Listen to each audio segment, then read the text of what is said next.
Boa noite, né? Em primeiro lugar, eu sou a Tita Tomi, da coordenação de eventos do GAN, e a gente começa hoje mais um Radar GAN. Logo mais a Cris vai apresentar o nosso speaker de hoje, um convidado super especial. Mas antes eu queria pedir para vocês, só para a gente manter aquelas regrinhas de início, de todo mundo entrar com o mudo ativado. Qualquer pergunta que vocês queiram fazer, pode fazer via chat, que eu vou fazer a curadoria aqui, vou passar para o PC e para a Cris fazerem as perguntas, podem ficar tranquilos que eu estou de olho, pode demorar um pouquinho, mas eles vão fazer as perguntas conforme o roteiro do Flávio, né, da nossa apresentação. A duração do evento é de até 1h30, já considerando a parte das perguntas, e a gente vai gravar. O link com a gravação vai estar disponível no YouTube e nas redes sociais do GAN. Antes de mais nada, a gente agradece super o apoio dos nossos patrocinadores, que é o Google, Rede Globo, a Verizon Media e Grupo Jovem Pan, que nos apoia nos nossos podcasts. E sempre com o apoio da agência Tripé Digital, a Inloco, a APP, Meio Mensagem, Propaganda e Marketing e Nation Filmes. Eu vou chamar agora a Cris, a nossa presidente, para anunciar o nosso convidado. E podem contar comigo para ficar atenta nas perguntas de vocês. Cris, é com você. O evento. Boa noite. Boa noite, eu sou a Cris Pereira, presidente do GAN. Hoje a gente está super feliz aqui em receber o Flávio. O Flávio é um amigo de longa data. Trabalhei já com ele na DM9 e tenho o privilégio de trabalhar de novo. Ele é estrategista de marcas, é especialista em insights e inovação com mais de 16 anos de experiência. Ele atuou em algumas agências, uma delas comigo na DM9DDB, na Talent, na Yang, atendendo clientes como Sadia, Bradesco, Postos Ipiranga, Heineken, Vivo, Cielo, na verdade, Itan.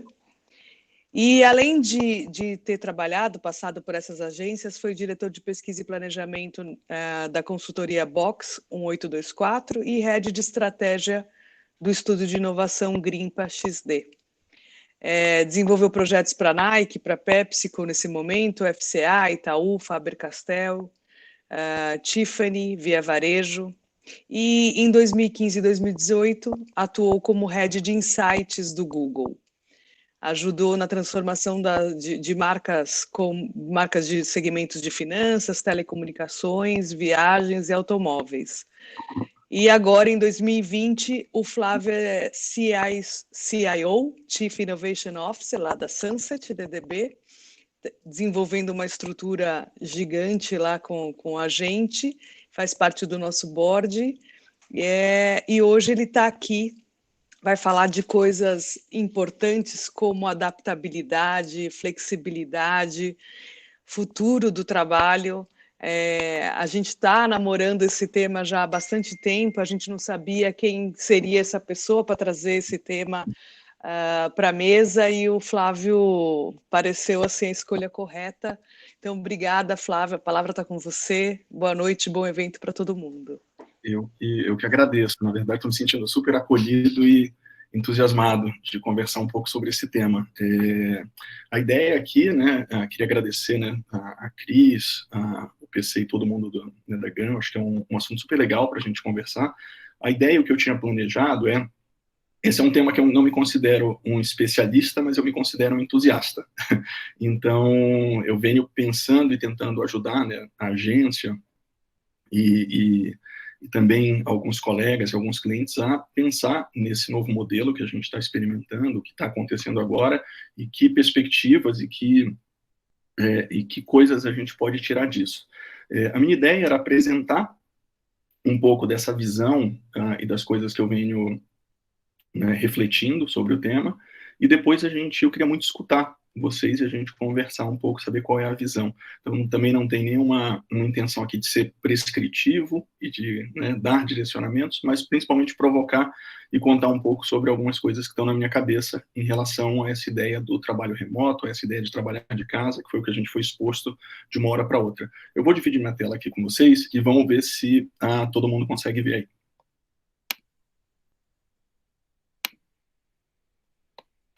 Se em algum momento meu áudio ou minha conexão estiverem ruins, por favor, só me avisem, tá? Combinado. Todo mundo vendo a minha tela aí? Entrando agora. Tá entrando. Perfeito.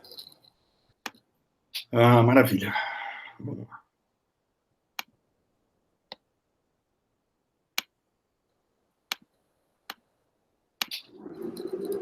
Todo mundo vendo a apresentação agora? Sim, estamos. Maravilha. Sim. Então, eu queria começar, na verdade, a gente vai falar um pouco sobre essa questão, né, de como a gente se encontrou no momento em que a gente foi obrigado, né, a trabalhar de casa, num contexto bem difícil. Mas eu queria começar, na verdade eu não vou me reapresentar, mas falar um pouco mais sobre, né, acho que alguns aspectos interessantes que eu estou vivendo hoje e que eu acho que todo mundo, em alguma medida, está vivendo algo, né, parecido. Bom, eu sou o Flávio, eu sou esse cara aí da foto, junto comigo tem minha companheira de quarentena, que é a Sarinha, está super feliz com o clima hoje um pouco mais frio, super, né, minha companheira durante esse período. E eu estou hoje como head de inovação, né, da DDB, eu estou nesse momento de quarentena trabalhando de casa há mais de 100 dias, basicamente passando a maioria do tempo interagindo com as pessoas através da tela e também com a minha cachorra aqui dentro de casa. E tem sido uma jornada interessante, né? Eu acho que eu tenho tentado aprender coisas novas, tem sido esse momento de, né, montanha-russa de sentimentos e de incertezas. Mais de um mês para cá, eu venho tentando levar uma vida um pouco mais equilibrada, saudável, achar espaços e tempo para as coisas que são importantes para mim, descobrindo novas coisas que são importantes, me relacionando com tecnologia de um jeito um pouco diferente também, deixando em alguns momentos a tecnologia, né, os devices de lado, tentando fazer um detox e ter uma relação mais positiva com tecnologia. Como a Cris falou, eu já fui planejador de outras agências, como DM9 e Young, trabalhei na Box 1824, inclusive na Box foi a minha primeira experiência. Eu saí da DM9, fui trabalhar na Box, que é uma consultoria, acho que alguns de vocês conhecem, né, uma consultoria de pesquisa e inovação, e quando fui para lá, um dos benefícios indiretos que eles falavam é o trabalho de casa, né, o trabalho remoto, o trabalho de onde você quiser. E eles tinham um escritório, você ia quando você queria, e foi uma jornada de aprendizado naquele momento para mim. Na minha vida, que eu achava que ia ficar muito legal no início, ela foi uma bagunça. Isso com toda a liberdade que a gente tem, né, com todas as possibilidades que a gente tem no trabalho remoto, porque eu não conseguia dividir trabalho e vida pessoal em casa, trabalhava de pijama e dormia de calça jeans, então estava realmente uma grande loucura. Tive a possibilidade de empreender depois da Box e fui, como a Cris falou, Head Insights na Google durante 3 anos. Bom, eu queria começar de uma maneira super interativa, porque eu acho que esse é um tema que mexe com a gente e que todos nós estamos vivendo em alguma medida, né? Então eu queria pedir para a gente começar escolhendo, e aí vem um pouco minha alma de pesquisador, né? Eu queria fazer uma sondagem rápida com vocês. Eu queria que a gente escolhesse uma palavra, olhando para o dia de hoje, uma palavra que defina o nosso sentimento em relação ao dia de hoje. Como a gente se sentiu, como foi o dia, o que a gente traz para agora à noite de sensação. Uma palavrinha a gente pode botar no chat da nossa conversa.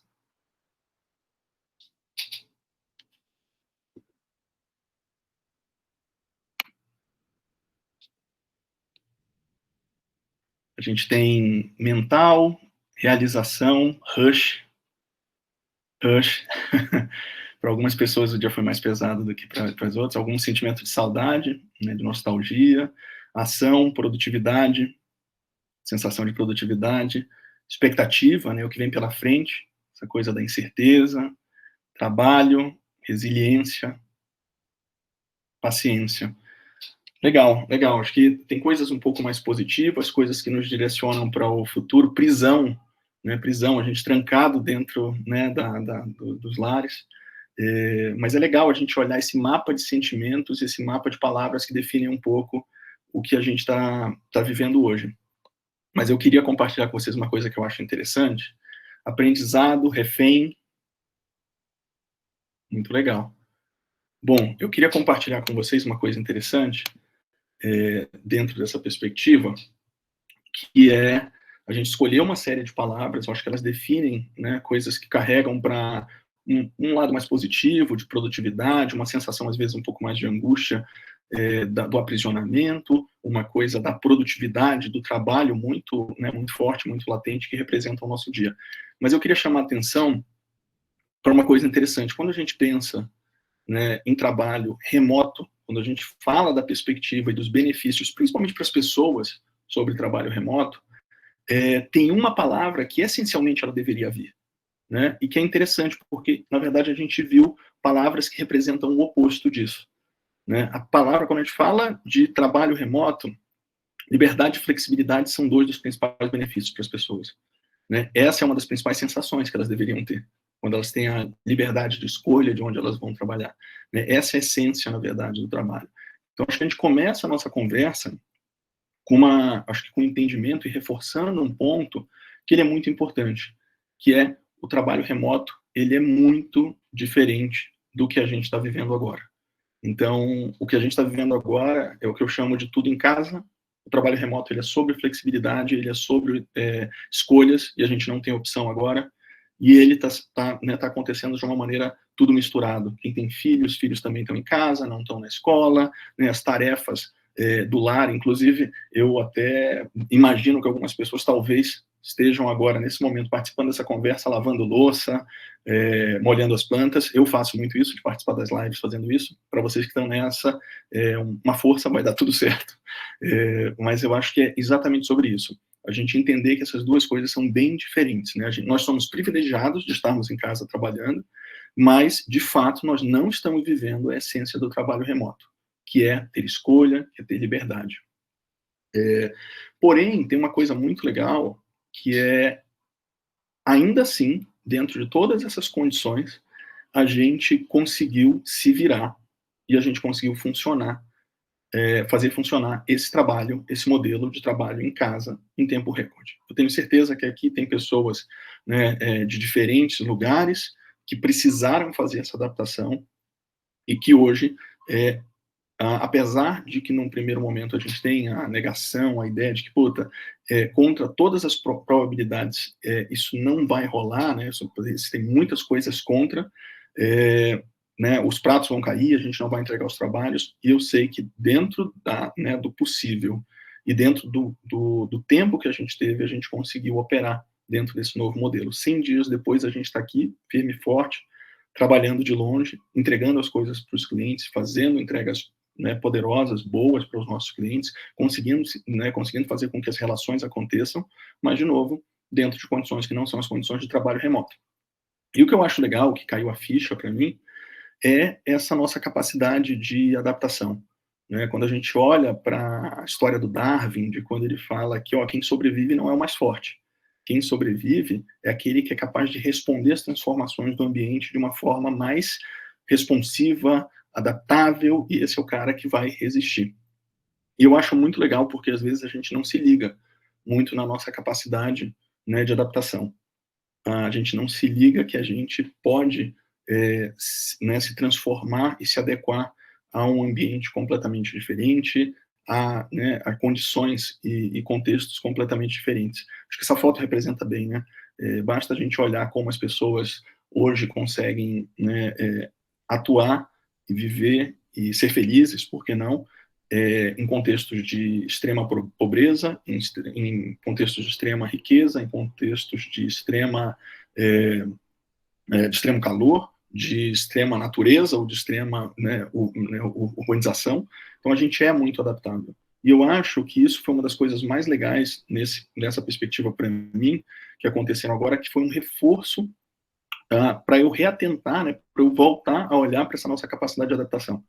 E eu acho que esse esquecimento da nossa capacidade de adaptação acaba segurando possibilidades interessantes que a gente tem de redesenhar coisas muito interessantes na nossa vida, mas também de redesenhar algumas coisas muito legais sobre a nossa atuação dentro das agências, dentro do universo da indústria criativa.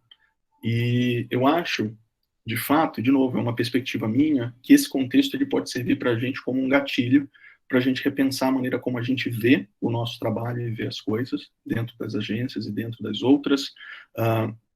dos outros negócios de comunicação, de marketing e criativos. E de fato, né, esse contexto ele tem me ajudado a refletir sobre esses novos caminhos, sobre novas maneiras de fazer as coisas. Eu não sei se isso está acontecendo com vocês, mas eu sinto que esse momento me ajudou a fazer algumas reflexões sobre perspectivas, né, e impactos disso que a gente está vivendo. E isso tem sido muito interessante, né? Quando eu penso nessa questão de abertura de perspectivas, eu acho que tem duas questões ou duas esferas disso. Talvez uma esfera mais nuclear, que ela tem uma relação mais direta, né, quando a gente olha um trabalho remoto, que tem a ver com as premissas que a gente usa para trabalhar hoje dentro das agências e dentro, né, dos nossos times, sobre formatos de trabalho, sobre a relação com o espaço físico versus, né, a mobilidade das pessoas. Então, são relações mais diretas. E eu acredito também que tem algumas relações, né, alguns impactos, algumas perspectivas que elas estão numa camada um pouco mais expandida, né, que aí tem a ver com outras. Eu acho que na hora que a gente despertou para entender que a gente é capaz de se transformar, que a gente é capaz de se adaptar de uma maneira mais, né, de uma maneira mais intensa e de uma maneira mais rápida, para mim vem uma perspectiva de reflexão sobre quais são as outras crenças e barreiras que a gente poderia desconstruir. Que não estão relacionadas diretamente ao trabalho remoto, estão um pouquinho para além disso, mas que podem ser muito interessantes da gente acessar, já que a gente conseguiu perceber que a gente é mais adaptável. Quais são essas fronteiras que a gente criou e que a gente, de repente, a gente criou, a gente acredita nelas e elas podem ser travas, como a trava de que a gente precisava estar dentro de uma agência para trabalhar. Falando sobre esse primeiro espaço mais nuclear, eu queria dividir com vocês uma coisa que é uma visão, de novo, minha, que é, sim, a gente provou que a gente pode, mas eu também acho que sim, eu tenho, de alguma forma, essa ideia e essa clareza de que isso pode ficar bem melhor. Né, pelo que eu vejo, conversando com amigos nas agências, nas outras agências, pelo que eu vejo, conversando com os meus, né, peers, os meus parceiros na Sunset TDB, o que eu entendo é que, de um lado, tanto pelo contexto de quarentena, que nos distancia do ideal, mas também porque a gente ainda está num processo de adaptação, a gente resolveu isso, a gente está atuando de casa, mas a gente ainda está, de certa maneira, atrapalhado, de certa maneira a gente está sofrendo com algumas práticas que a gente, né, levou para esse novo modelo. Né? Um exemplo, acho que é claro, essa necessidade ou essa perspectiva de que a gente precisava fazer essa quantidade de reuniões e de videoconferências que a gente tem. Né? E para mim, no final das contas, o pior que a gente pode fazer agora é pensar que a gente chegou lá, que o trabalho remoto conseguimos, está resolvido.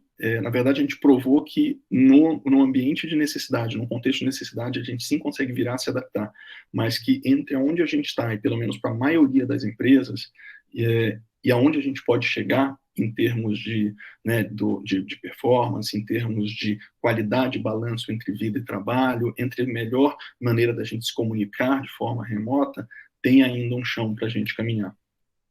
E tanto não está legal que a gente começa a ver já alguns efeitos colaterais, né, esse caso de overload de reuniões remotas, já existe essa fadiga do Zoom, né, que causa cansaço, estresse, suga a energia e a produtividade. Mas eu acho que isso faz parte, né, eu sinto que isso faz parte. O que eu acho que verdadeiramente está acontecendo, a minha hipótese, é que a gente está vivendo um processo de transição, onde é natural a gente tentar aplicar as mesmas, né, premissas, a mesma linguagem e o mesmo modelo que a gente está acostumado, ou estava acostumado, quando a gente estava na agência e quando a gente estava no escritório, só que numa outra realidade, no que eu chamo de canvas, né? E eu acho que tem um exemplo legal, ou uma analogia legal, que eu não sei se vocês lembram, quando, né, a gente começou a poder criar filmes para o YouTube. E a nossa primeira, né, o nosso primeiro momento, nesse momento de adaptação, era aplicar a mesma lógica, a mesma linguagem que a gente tinha na TV para esse novo meio, para esse novo lugar. E aí a gente começou a entender, depois de um tempo, que, poxa, não funciona da mesma forma. Eu preciso pensar em outras premissas, eu preciso trazer outros formatos, porque esse é um novo mundo. Né? E da mesma forma, o teatro, quando foi para o cinema, enfim, a gente tem uma ideia inicial de adaptar aquilo que a gente conhece para aquilo que é novo. Né? Então, Depois a gente começou a entender que isso, né, no YouTube a gente poderia trabalhar com outra duração, né, 30 segundos, que a gente poderia ter uma outra lógica, porque não é a lógica de interrupção, mas é a lógica de engajamento, e que isso mudaria, né, a gente transformaria isso numa nova narrativa para um novo lugar. E eu acho que a gente está exatamente vivendo a mesma coisa quando a gente sai do escritório e vai para casa.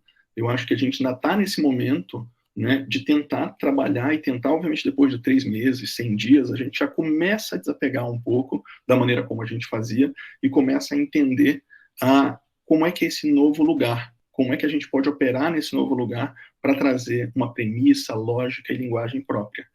E eu acho que isso tem muito a ver, olhando para a questão, né, do nosso modelo e das sensações que a gente tem quando a gente está fazendo a gestão do time dentro das agências, que a gente sempre precisou, e como ser humano a gente precisa, essencialmente, dessa sensação de controle, né? Essa sensação de que, quando está perto, a coisa funciona, as pessoas precisam estar perto, a gente precisa ver o que as pessoas estão fazendo, né? E eu acho que a gente está desapegando disso, a gente está entendendo que essa necessidade de controle, por mais que ela exista, ela não é aplicável na maneira como a gente conhece no trabalho remoto, né? E, na realidade, isso era só uma sensação, né? Quando a gente fala da questão do controle, de ter as pessoas perto, eu acho que sempre foi um erro conceitual. A gente sempre confundiu a ideia de que estar no trabalho é estar trabalhando. Eu trabalhei em agências, trabalhei em vários, né, formatos, e o que eu vi era justamente muitas vezes esse erro conceitual, né? As pessoas, eu via muita gente passar horas dentro da agência, mas elas estavam navegando numa rede social, elas estavam pagando durante um dia no mês, elas praticamente pagavam, passavam a manhã pagando todas as contas que elas precisavam, e não necessariamente estavam trabalhando. Eu acho que tem um exemplo muito legal, para quem gosta do tema de trabalho remoto, um dos principais influenciadores sobre o tema são os fundadores do Basecamp e da 37 Signals, e eles têm um livro chamado Remote, e no livro eles têm um dado que eu acho maravilhoso, que eles fizeram um estudo dentro da JCPenney, e 73% da banda consumida pelos funcionários era para ver vídeo no YouTube. Então, isso acho que é um dado que revela o quanto essa perspectiva a produtividade acontece no escritório, o controle sobre o que as pessoas fazem acontece no escritório, acaba sendo uma sensação, mas é uma sensação equivocada. E queria, né, eu acho que assim, isso tem a ver com algumas, né, questões que estão muito relacionadas a esse nosso trabalho dentro de agência, que é essa necessidade, né, de contato constante, essa coisa que a gente tem, sabe, essa perspectiva o gado engorda com o olho do dono, né? Não perder de vista. Eu vejo isso ainda muito, né? Essa falta, essa saudade disso. Uma lógica de relação que ela é de comando e controle, né? Nas agências tem ainda, a gente está tentando redesenhar isso, mas eu acho que ainda existe uma relação muito hierárquica, muitas aprovações internas, né? Eu costumo dizer que a agência é cheia de vendas internas. A gente tem muito essa perspectiva, o atendimento vende o briefing para o planejamento vende o briefing criativo para o resto da agência, a criação pega esse briefing, vende a criação para toda a agência, e depois todo mundo vende isso para o cliente. A gente vive nesse processo de vendas, né, internas, de comando e controle. E a gente está muito, né, acho que dentro ainda dessas premissas e desses valores. Né, essa presença física que ela sempre foi traduzida na ideia do ponto, né, o dono da agência que espera as pessoas chegarem 9 da manhã, 9h30, o horário de entrada, a vergonha de sair um pouco mais cedo. Então tem muito essa questão do tempo, né, de olhar para o tempo e olhar para as pessoas. E um jeito de operar que ele é muito menos planejado, né? Ele é muito mais orgânico. A gente não tem, em geral, o que eu percebo nas agências é que não existe muito esse planejamento. Quando você chega, eu já sei no dia anterior como é que vai ser meu dia, né? A gente não sabe muito e tem uma cultura natural de interrupção. E aí, o grande ponto é que o trabalho remoto ele não vai funcionar na sua potência máxima se a gente continuar utilizando essas premissas. Ele tem uma lógica própria e ele tem né, uma exigência que a gente desapegue de fato acho que desses aspectos que para a gente sempre foram muito importantes, né? Ele vale muito mais a questão da flexibilidade que a gente falou, da própria liberdade, da autonomia, da confiança, de um foco que está na entrega das pessoas, de uma comunicação que ela é menos presencial e ela é mais assíncrona, e o alinhamento, para esse alinhamento acontecer, todas as pessoas, né, ouvidas. Eu sinto que existem alguns ingredientes que, para mim, têm funcionado muito bem e que eles podem nos ajudar a caminhar mais rápido para esse lugar, né? Para esse lugar que tem uma linguagem e que tem códigos e premissas próprias. A primeira delas é a ideia da agenda, né? A agenda, ela deve ser um grande farol para a gente, ela é uma ferramenta muito importante. Ela é aquele instrumento onde todo mundo pode se enxergar. Se eu não consigo saber o que vocês estão fazendo agora, cada um no seu lugar, eu consigo saber se vocês podem falar comigo em determinado momento usando a agenda, eu consigo saber como é que está a dinâmica de produção de espaços para vocês, né, produzirem. Eu tinha uma ideia de trazer uma fotografia da minha agenda, eu acabei esquecendo, mas eu faço muito isso de reservar os tempos onde eu preciso produzir. Escrevo lá maker time, né, tempo de fazer, hora de fazer, e reservo, bloco aquilo. E a atualização da agenda das pessoas é fundamental nesse momento, e o acesso à agenda da agenda das outras pessoas também é fundamental. Eu costumo dizer assim, se alguém pergunta para você se a tua agenda está livre em determinado horário ou em determinado momento, tem alguma coisa errada, sabe? Porque se uma pessoa precisa consultar outras 8 para marcar uma reunião daqui a uma semana, né, o tempo de acesso, de diálogo, uma reunião que era algo para ela marcar em 2, 3 minutos, se as agendas estivessem atualizadas e se ela tivesse acesso a todas as agendas, ela vai demorar 20 minutos, 15 minutos para marcar uma reunião. Isso dependendo, né, dependendo da dinâmica, você tem que fazer isso várias vezes. Então, a agenda, ela é um farol. A segunda coisa é a questão do foco nas entregas, né? Não importa muito mais se alguém começa a trabalhar 1 hora depois. O importante, no final das contas, é o que essa pessoa precisa entregar dentro do processo, ter um nível de excelência de entrega. A entrega está muito redonda. É o que verdadeiramente a gente vai conseguir controlar dentro desse modelo. A terceira coisa é a questão da comunicação escrita, né? A gente tem uma comunicação, quando a gente está no escritório, muito informal para transmitir ideias, só que isso é muito problemático dentro da comunicação quando a gente está nesse processo remoto, né? Eu acho que escrever é um ótimo exercício para a gente elaborar nossas ideias, porque a gente está ensinando, transmitindo, tentando multiplicar elas, então isso faz sentido para a gente, e faz com que a gente também trabalhe de uma forma mais assíncrona. Eu mando um e-mail, eu mando uma mensagem para todo mundo, cada um vai ver, alguém vai ver essa mensagem sobre uma novidade, por exemplo, no briefing de um cliente, as pessoas vão ver daqui a 5, 20, 1 hora, mas todo mundo vai ver isso, né? Então, a comunicação escrita, ela nos ajuda a transmitir melhor essa mensagem para todo mundo. Eu sou partidário demais da gente escolher sempre um canal, né, de comunicação profissional, também para o bem dessa relação entre trabalho e vida, né, evitar ao máximo a ideia do WhatsApp. Na agência a gente usa o Teams, né, a gente usa a comunicação do Teams, ainda tem alguns grupos que se conversam no WhatsApp, mas isso faz com que a comunicação ela aconteça de maneira dispersa, então eu não sei aonde tem sobreposição, aonde que a informação está só num lugar, então as informações se perdem. Para a gestão dos projetos é importante que a gente escolha, né, um canal. Isso gera uma ansiedade, um pânico absurdo. Eu não sei como funciona com vocês, mas se eu estiver almoçando e as coisas vão se perdendo entre as mensagens da minha mãe, dos meus amigos, dos grupos que eu tenho e os grupos da agência, então fica uma baita loucura. E eu acho que tem uma coisa que é como é que a gente, aquela máxima de será que essa reunião poderia ser um e-mail, ela vale ainda mais, né? Como é que a gente pode pensar se cada um das videoconferências que a gente vai fazer, se elas realmente não poderiam ser resolvidas em uma daquelas mensagens, em uma daqueles textos que eu falo sobre a gente escrever mais, né? Eu costumo dizer que seria muito bom se a gente pensasse que a cada call que a gente marca, morre um panda na China, né? A gente talvez tivesse esse cuidado maior. Um outro ponto sobre essa conversa tem sido as reflexões sobre o escritório. Eu tenho pensado muito sobre qual que é a perspectiva do escritório na DDB aqui no Brasil. A gente está fazendo essa reflexão e transformando isso, né? Eu imagino que muita gente aqui também está participando dessas discussões, né? E eu imagino, né, o que faz sentido para mim é que os escritórios não acabem, né? A gente não vai encerrar com os escritórios, ainda tem um motivo, uma razão para eles, mas eu acho que a gente tem que refletir sobre quais são os significados e as funções que eles podem ganhar. Né? Eu acho que eles podem ganhar novos papéis. Quais são aquelas atividades e rituais que a gente pode criar que eles vão nos ajudar a enriquecer essa experiência, né, de trabalho, que vão nos ajudar com algumas entregas, quando a gente fala de processos co-criativos, por exemplo, que podem nos ajudar a conectar e fazer com que as pessoas trabalhem melhor juntas. Eu queria passar para vocês um vídeo do Simon Sinek, que é aquele cara que fala do Golden Circle, que fala de propósito das marcas, e ele foi perguntado sobre se ele achava que agora seria o momento onde chegaríamos aos fins dos escritórios. Eu gosto bastante do ponto de vista dele. So I'm actually a little nervous by so many companies saying, hey, turns out we're highly functional by not having an office. Let's just abandon the office.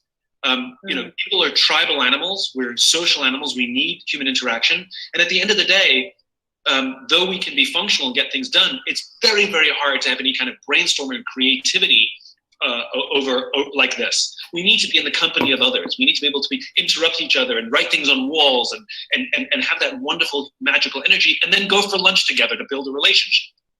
I mean, I've been running a virtual company for over a decade now, and I'll tell you, for companies who want to abandon their office and go virtual, it is way more work to try and build and maintain trust and relationships when you don't have an office. It is much, it's a much heavier lift. And I think a lot of leaders underestimate that. And I think people are also misinterpreting, like Twitter, for example, announced that they're considering work at home forever.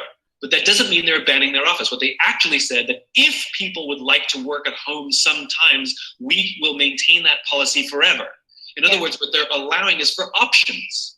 Yeah. And if I were to imagine forwards what could happen to the physical office, if we give people the option to work from home whenever they want, as opposed to asking permission for next Thursday if I can work from home, but rather, hey, I'm working from home today just because I woke up and didn't want to go to the office, that fluidity and that choice makes us happier. If I were to imagine what the office would look like, I think corporate headquarters will become a thing of the past. We won't have 15 headquarters in every city kind of thing, but rather the WeWork model will become more popular. We're already starting to see that large companies, Facebook, Microsoft, are buying huge memberships to organizations like WeWork.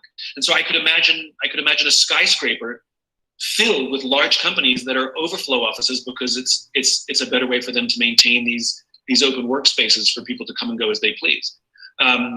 But I do not think it's the end of the office, because human beings crave each other so much. And as we've all learned, we miss our friends and we miss our colleagues. Bom, e o que ele fala é justamente essa, né, eu acho que essa perspectiva de que a felicidade, ela não está, né, em mandar todo mundo para casa, mas ela está na liberdade das pessoas acordarem, decidirem se hoje elas vão trabalhar de um café, ou tem alguma coisa que pode ser acelerada e otimizada se elas fizerem do escritório, né? Se elas fizerem no escritório.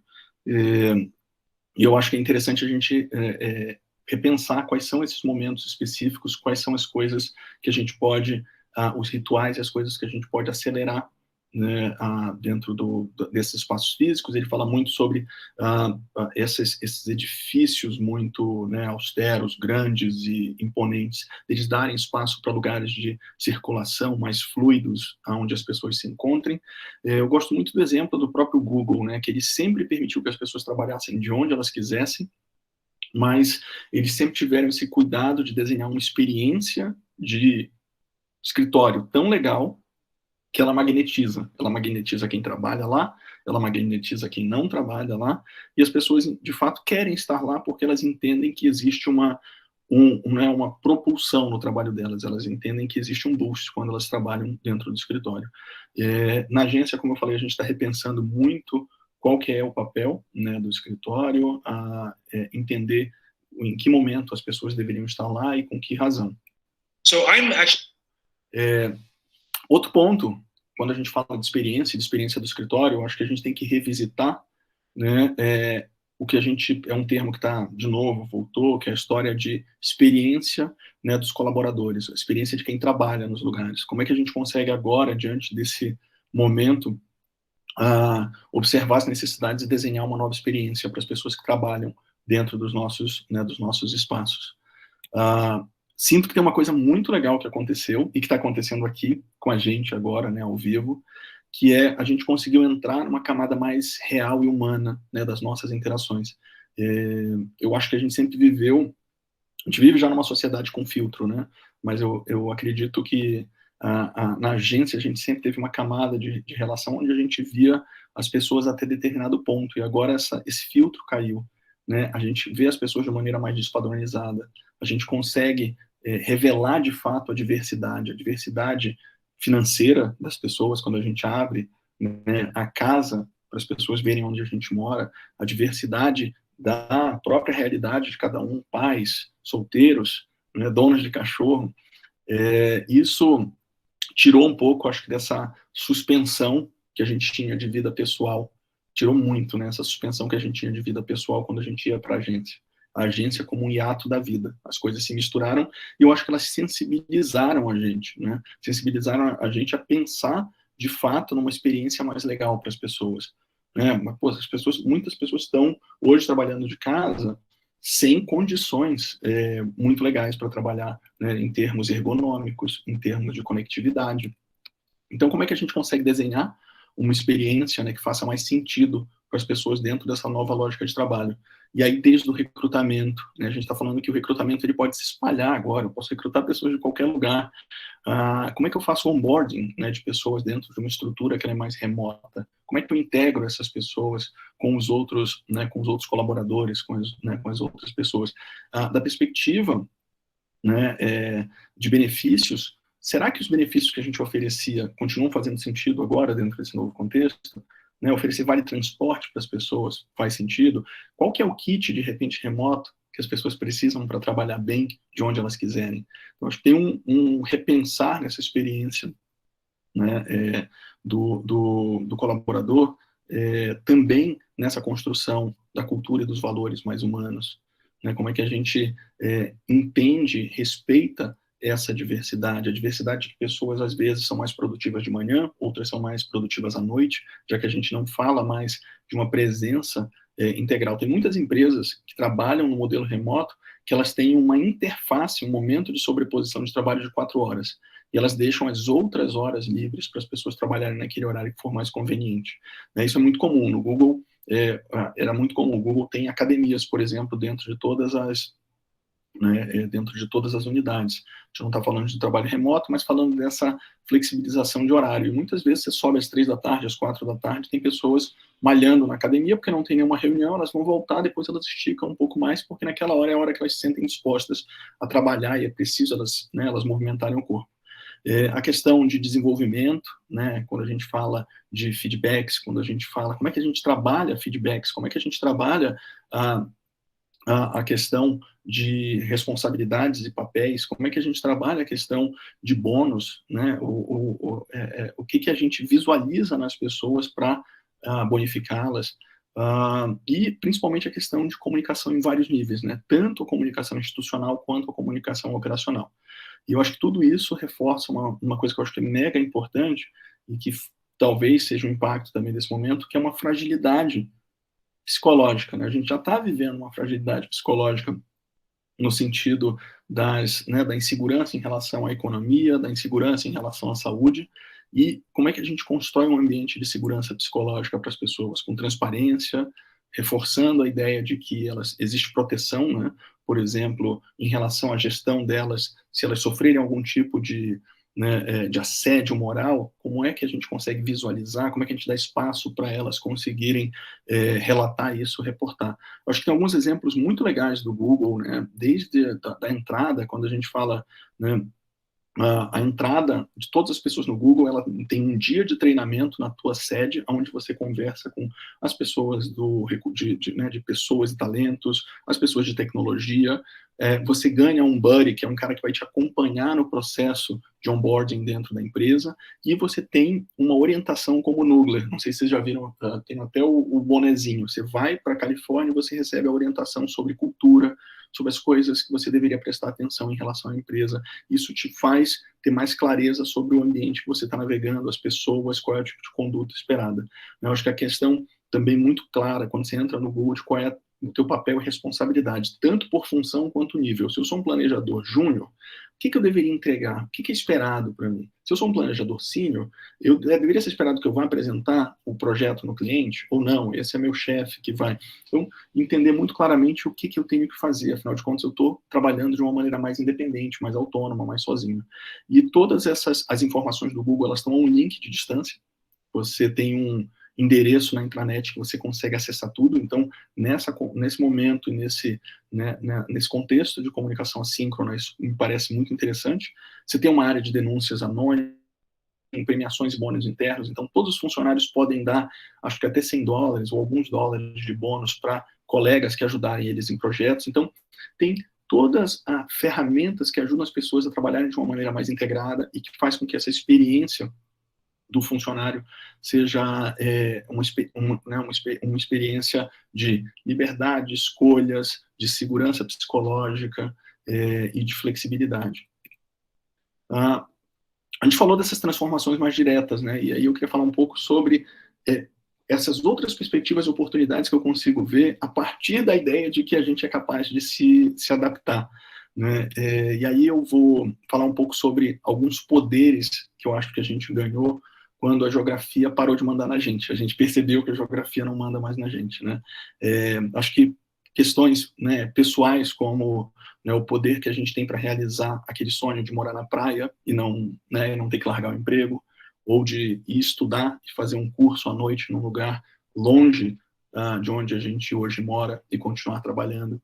O poder que a gente tem hoje de plugar os melhores talentos, se a gente pensar, isso se abriu para a gente numa perspectiva muito interessante. Independente de onde as pessoas estão, a gente consegue trazê-las e a gente consegue, inclusive, surfar todo esse movimento de gig economy, da economia, né, independente, de talentos independentes, que está se estruturando, está ganhando peso, e eu vejo muitos modelos fazendo isso, entendendo que projetos exigem talentos e expertises específicas e que a gente pode trazer isso para perto e depois desplugar, né? Eu acho que tem uma outra coisa super interessante, que é a perspectiva de como a gente pode atuar de uma maneira mais ampla e mais potente fora do eixo Rio-São Paulo, né?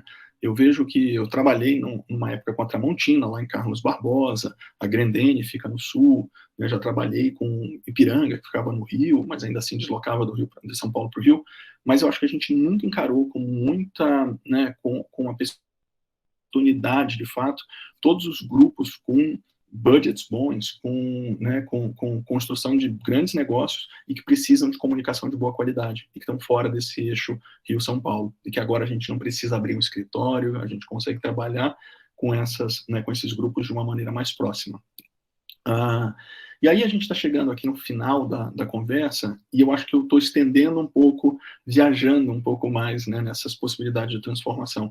E eu queria trazer essa provocação, que é uma reflexão sobre o nosso foco, aonde hoje eu enxergo que, na relação com os clientes, a gente depositou o valor, né, da agência e a nossa entrega. Quando eu olho para isso, e olho para o que está acontecendo a partir da perspectiva do trabalho remoto, essa ideia de que a gente não consegue mais, tem que desapegar um pouco desse controle de tempo, para mim tem uma coisa interessante. Nossa pauta hoje de negociação, ela se relaciona, ela acontece muito dentro da perspectiva das pessoas, né? O headcount, o FTE, e o volume de entregas, a volumetria. Escuto muito, né, a gente falar sobre a questão de volumetria, e o tempo, né, o quanto são times dedicados, vão trabalhar. Então a gente opera hoje dentro desse universo de volumetria, FTE, né, uma coisa muito quantitativa.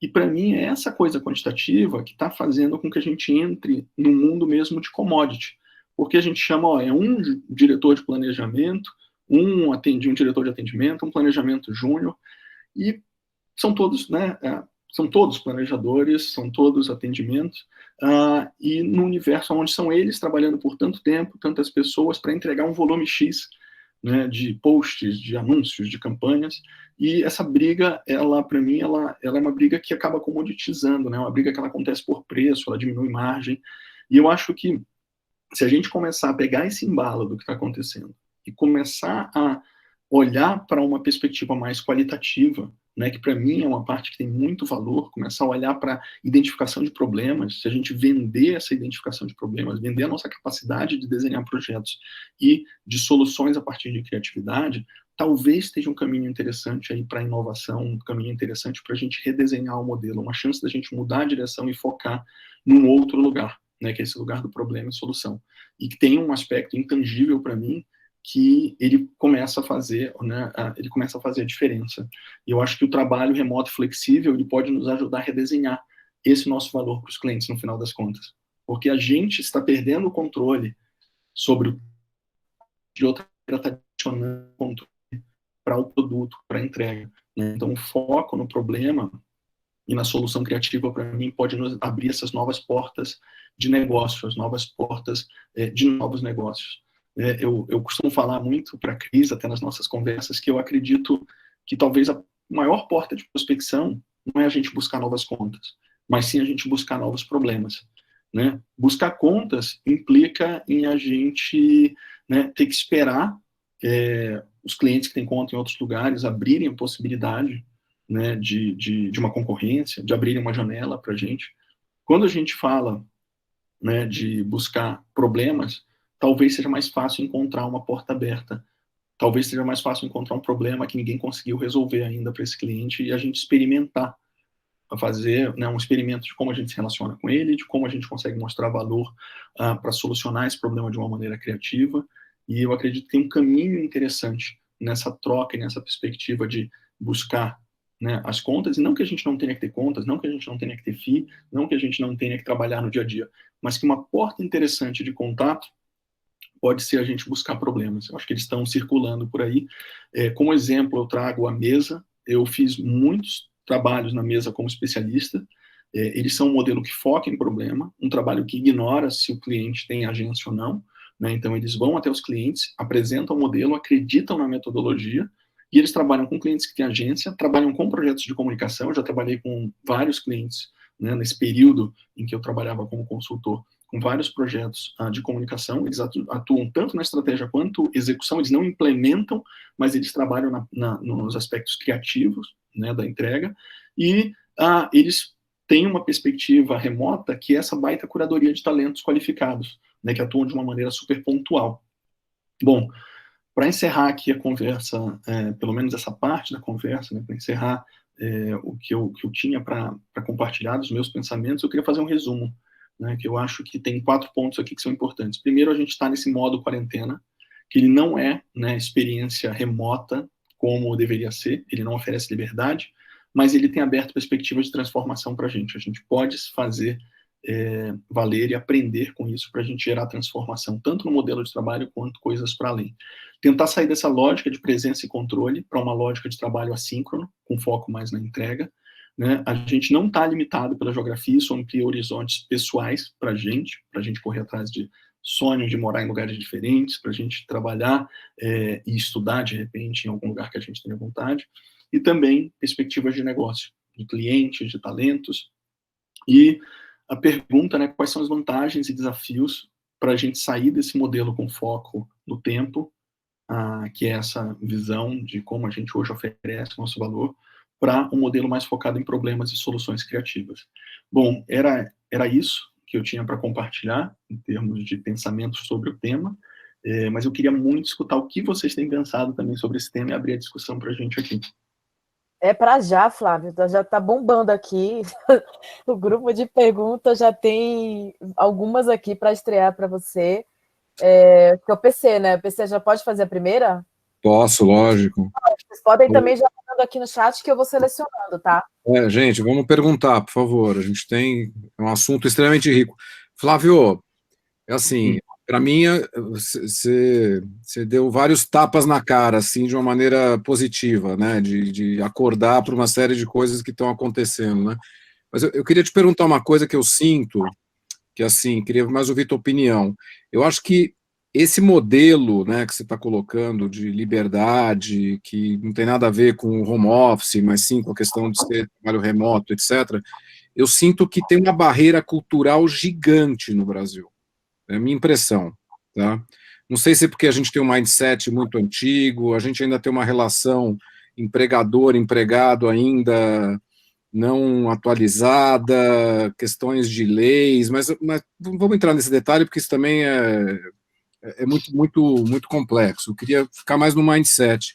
Eu queria ouvir tua opinião, porque eu acho que a pandemia, pelo menos para o negócio da gente de comunicação, eu sinto que a gente está tendo um aprendizado muito positivo por conta da aceleração mesmo, que a gente teve enfim, eu trabalho numa agência muito grande, que é a África, e a gente não cogitava fazer home office. De repente está todo mundo em home office e tá todo mundo bem, está indo super bem, entendeu?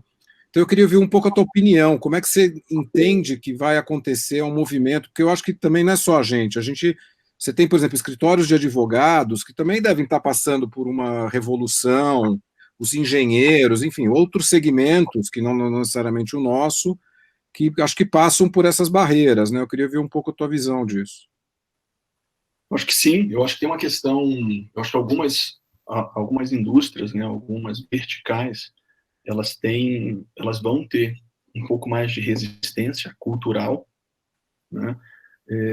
Mas, e aí eu acho que tem dois aspectos. O primeiro é ótimo quando a gente é obrigado, né, pelo contexto, a fazer as transformações e a gente perceber que pode ser diferente.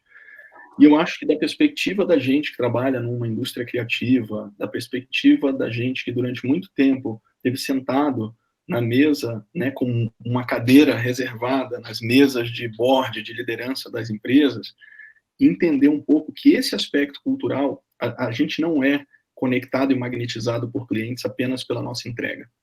Uhum. Né? A gente é conectado e magnetizado para os clientes pela cultura que a gente representa também. E durante muito tempo, eu lembro lá atrás, quando era a época do mais Mad Men, talvez, essa história de, puta, eu adoro conversar com a agência porque vocês são o rock and roll do mundo dos negócios. E tinha uma razão, essa cultura, talvez mais artística, atraía.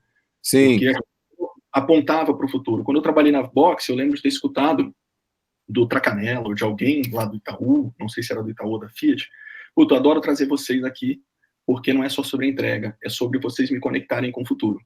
Legal. Uhum. Então, a gente tem que olhar para quem são as empresas que estão magnetizando os clientes, porque eu acho que a gente está ficando para trás.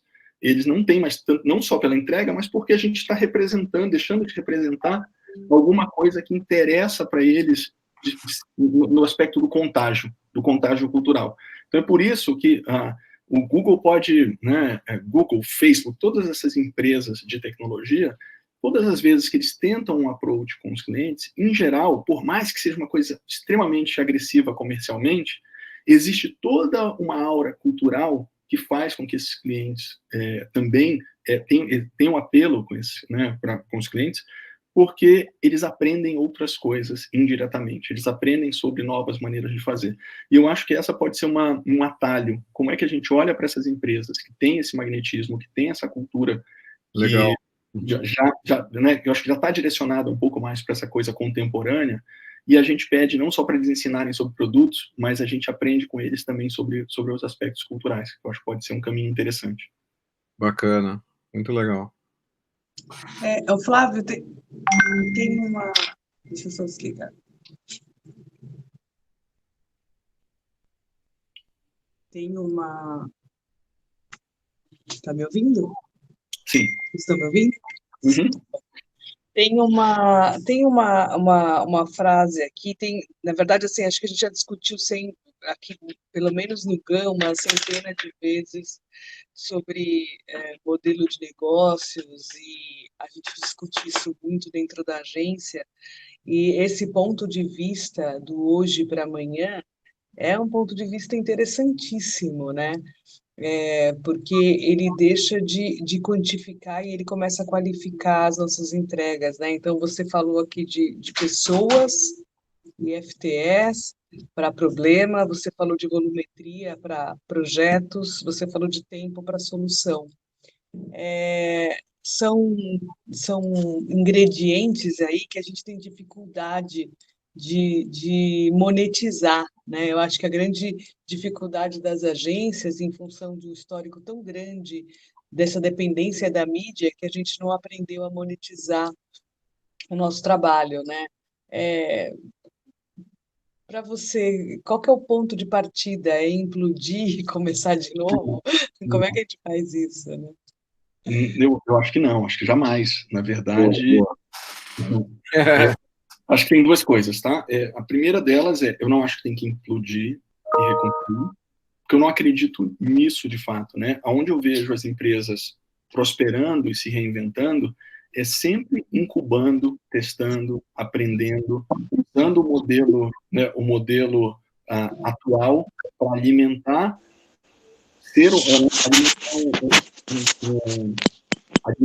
um projeto, alimentar uma área que ela é embrionária e daí promover crescimento, né? Então, eu acho que o mais legal que a gente poderia fazer é quais são as frentes que a gente pode começar pequeno, testar, aprender, essa coisa do always beta, né? Eu acho que isso é uma das coisas mais legais, da gente criar pequenas, né, unidades, startups, pequenas sementinhas dentro das agências. E o segundo ponto, quando você falou da dificuldade de monetizar, a minha visão, eu não sei se ela, de novo, é só uma visão, tá? Não sei se é a melhor resposta, mas é a resposta que eu tenho agora, que é a monetização, ela talvez venha da produtização. Sabe? Se a gente consegue desenhar produtos que eles têm início, meio e fim, talvez esse seja um caminho. Eu acho que a grande dificuldade hoje das agências também é que a gente está nesse modelo que eu falei de pessoas, de tempo, de volumetria, mas a dificuldade também é que esse outro modelo, ele, em certa medida, ele também não é tão escalável, que ele é quase um modelo de consultoria, né? Tem um limite de crescimento, porque ele é em cima de projetos. Agora, se você começa a desenhar produtos, e eu acho que eu já falei para você, que é uma ideia, que é, por exemplo, eu acho que se a gente começa a tentar transformar algumas coisas em coisas escaláveis dentro da agência, talvez esse seja um caminho, algo que eu desenhe um produto e que eu consiga apontar para vários clientes. Acho que a ideia mais, talvez aquela mais recorrente que a gente já discutiu, Cris, é aquela, poxa, que tal se eu investigar um universo, gerar conhecimento sobre esse universo, a gente já falou de vários deles, né, de economia prateada, outras coisas. Poxa, se a partir desse conhecimento gerado, eu distribuo isso para os clientes e eu plugo isso na melhor solução para ancorar a marca deles a dialogar com esse universo. Eu pego o melhor que existe no Google, eu pego o melhor que existe em outros, e eu consigo trabalhar de uma maneira escalável, eu consigo fazer os pacotes, né, e vender para os clientes. Enfim, eu acho que tem oportunidade de produtizar alguma dessas coisas para que fique claro, né, o início, meio e entrega fiquem mais claros para o cliente. E, de novo, eu não sei se essa é a resposta, mas eu acho que tem sido um dos caminhos que eu penso que podem resolver essa questão. Muito legal. E aí eu queria emendar com uma outra pergunta, que também foi um comentário seu que eu achei bastante interessante, sobre a contratação sem fronteiras, né?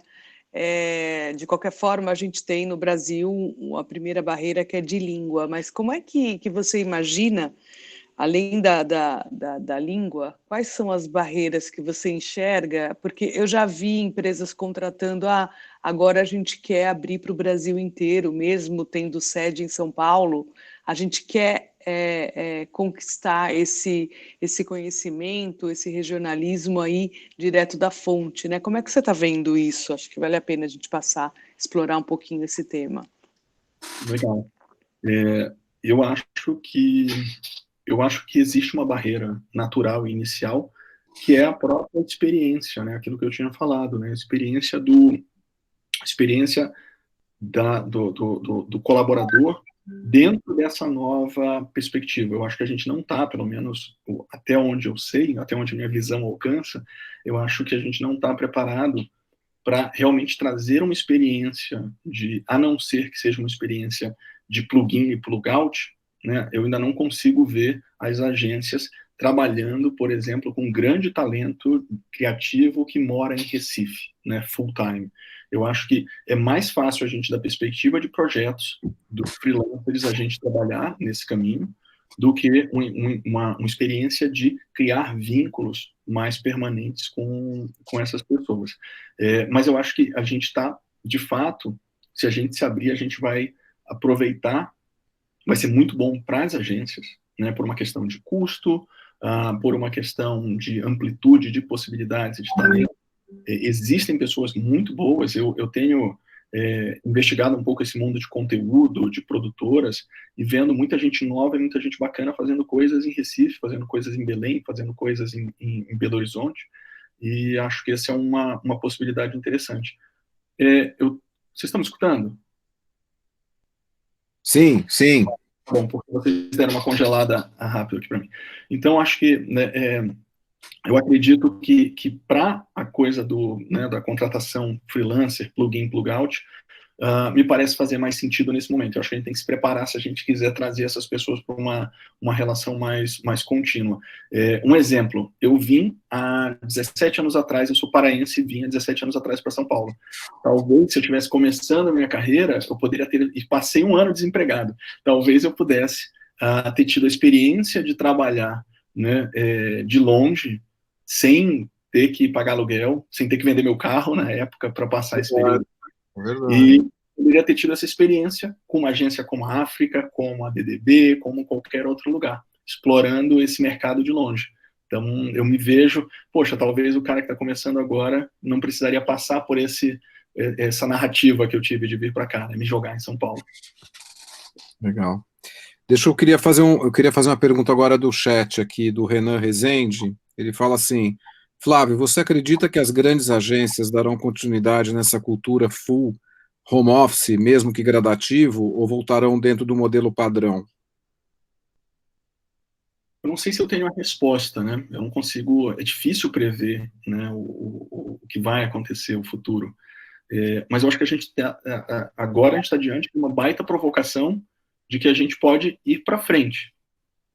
Voltar, né, para onde a gente estava não deixa de ser uma possibilidade. Eu não sei quanto tempo isso vai demorar para a gente, de fato, conseguir ter a permissão de voltar e operar como a gente operava antes.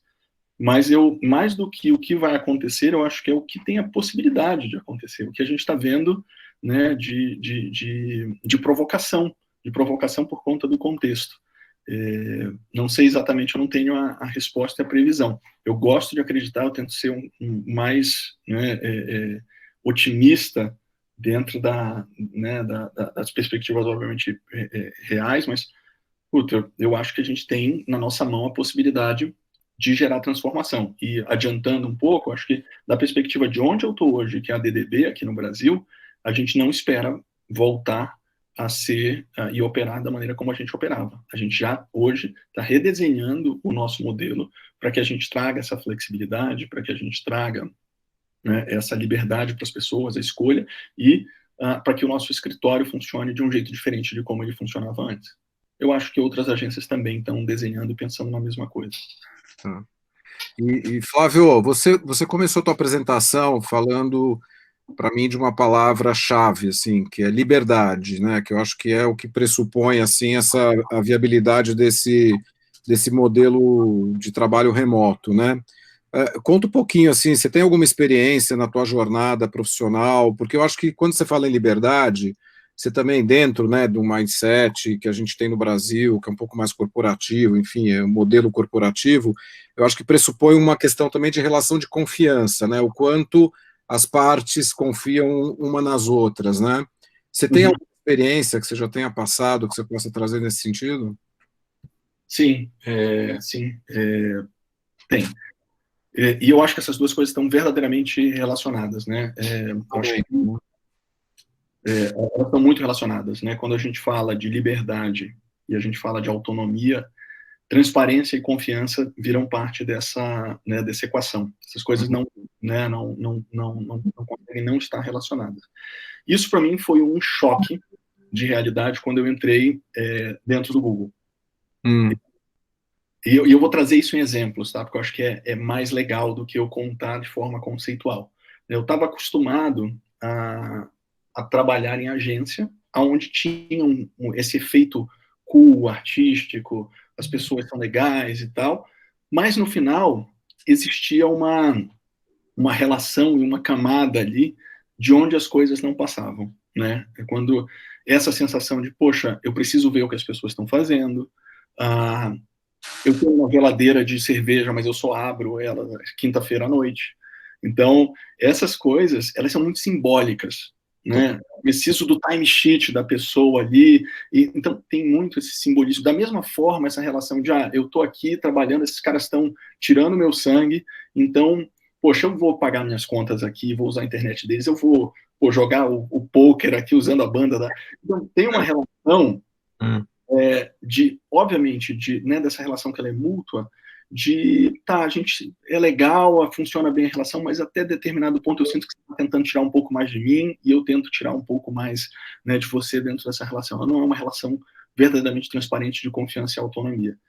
Cara, foi muito louco isso quando eu entrei, por exemplo, no Google, e eu vou trazer de novo um exemplo que eu acho interessante, que é a questão das cozinhas que são abertas para as pessoas pegarem o que elas quiserem a 20 metros, né, de distância, uma relação de responsabilidade que você tem com aquilo que é oferecido, a ideia de que você pode dar bônus para as outras pessoas, já que elas te ajudaram, microbônus, já que elas te ajudaram em algum projeto, e você não pergunta, né, por prova, onde é que ela te ajudou, existe uma relação de confiança, e um exemplo para mim que é o clássico, quando eu vou numa reunião com o cliente, eu perco meu adaptador de projeção, né, para plugar no display. Quando eu estava na agência, eu lembro isso aconteceu na Yang, eu lembro, eu ter que descer lá no subsolo, chegar atrasado no cliente, porque eu tinha que preencher uma ficha no TI.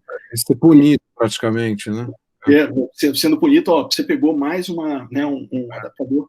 Quando eu cheguei no Google e que eu precisei até um cliente a primeira vez, me falaram, você passa ali no TechStop, e o TechStop, ele era ali um guichê, onde você tem um técnico para te ajudar com as coisas, né, de tecnologia que você precisa falar, do teu telefone, mas você tinha uma estante com todos os equipamentos periféricos e acessórios que você precisa, de carregadores de iPhone a carregadores de Mac, passando por mouses, teclados, tudo, e você não precisa fazer nada além de chegar lá, pegar, ir para o teu cliente, ou chegar lá, pegar e ir para a tua mesa.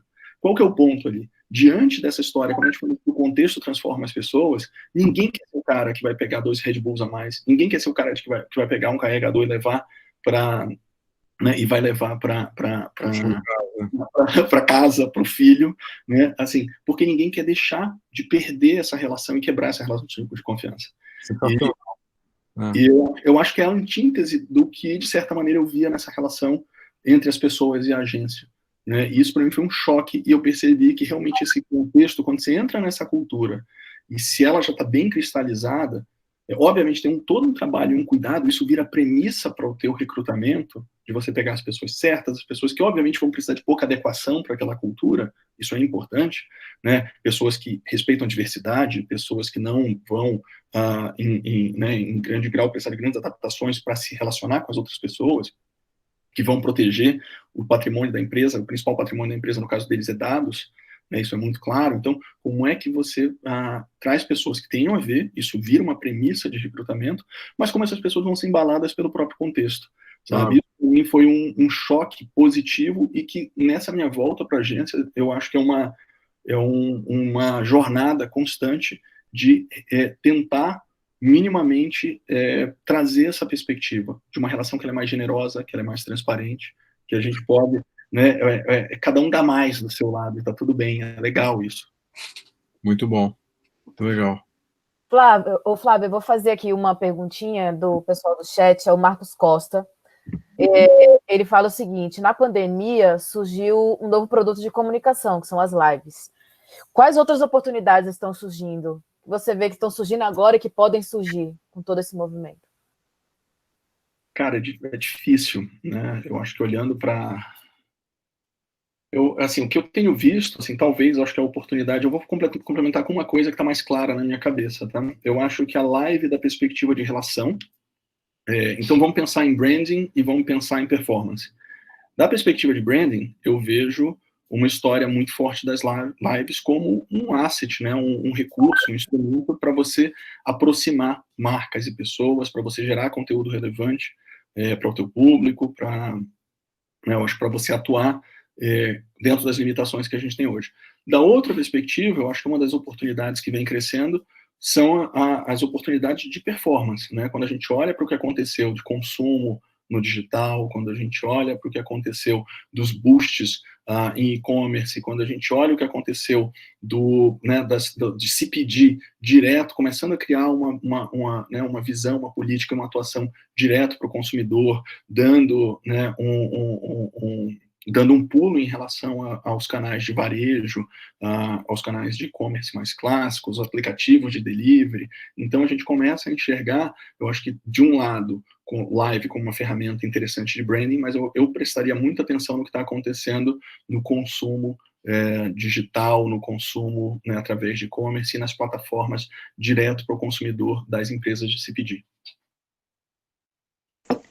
Muito legal. E a próxima pergunta é da Luciana Azevedo, que falou um pouco aqui de voltar, como é que é voltar ao modelo padrão, como você vê esse fato em relação à atuação das agências. Acho que a gente já passou, já cobriu, mas eu achei uma coincidência a pergunta da Lu aparecer aqui, porque a Lu está fazendo, agora trabalhando com drive-in, então acho que também é um novo formato que vem surgindo, um novo velho formato que vem surgindo, ou se ressignificando, né? Flávio, assim, a gente está encerrando aqui, foi muito legal te ouvir, é muito engraçado, porque a gente fala, vamos falar sobre fronteiras e sobre pandemia e novos formatos de trabalho e tal, mas a gente fala sempre tanto disso e você conseguiu trazer um monte de coisa nova. Eu gosto muito do que o PC falou, assim, foi um tapa aí para todo mundo, para a gente acordar. Eu gostei muito, E falando sobre modelos de negócio aqui para a gente, acho que o GAN precisa ouvir e precisa impactar as agências em relação a esse novo olhar de que não é só sobre FTE, não é sobre IBV, não é sobre volumetria e tempo, mas como é que o GAN pode ajudar a deixar esse legado aí para a comunicação de solucionadores de problema, de desenvolvedores de projetos, de solucionadores aí do que tira o sono do cliente. Então, queria super agradecer, porque é um ponto de vista que parece que vai precisar de mais um encontro aí com você para a gente destrinchar e discutir, porque eu acho que a gente acabou de esbarrar em uma nova...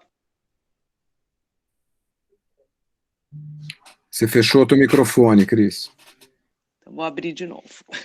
Não sei onde vocês me perderam, mas só para dizer que eu acho que a gente acabou de encostar aí num novo assunto, num assunto que me interessa muito e interessa muito para o GAN, que é buscar esse legado aí de modelo de negócio, de discutir isso profundamente para a gente ressignificar a nossa entrega e voltar com esse brilho, o rock and roll aí dos negócios, né, para os clientes, onde a gente magnetiza a atenção deles. Então, super obrigada, Flávia. Não sei se você quer encerrar de alguma maneira especial aí. Não, eu queria só agradecer. Obrigada. Eu queria agradecer, na verdade, vocês me acolherem, darem essa oportunidade de a gente conversar. Eu verdadeiramente adoro o tema e os reflexos desse tema, né, que vai até o lance do modelo de negócio, e foi um exercício muito bacana, porque acho que me faz refletir também sobre possibilidades e pensar um pouco em como ajudar o mercado. Acho que né, faz parte do processo a gente conversar aqui, a gente exercitar a nossa visão. Foi muito legal, de verdade, brigadíssimo pelo convite, espero que tenha sido um papo legal para vocês, como foi para mim. Foi demais. Foi muito legal. Obrigada. Muito obrigado. Imagina. Gente, boa noite. Boa noite. Obrigada. Valeu, boa noite. Até mais, obrigada. Tita, dá um recado aí do próximo evento. Aê, Fábio, passando a bola, obrigada. Gente, obrigado pela companhia. Semana que vem a gente tem a Renata Altemari, que é gerente de agências do Twitter Brasil, e esse evento promete, tá? A gente está com uma grande expectativa. As inscrições já estão abertas, então até semana que vem. Um abraço, boa noite, obrigado pela companhia. Obrigado, gente. Valeu, boa noite.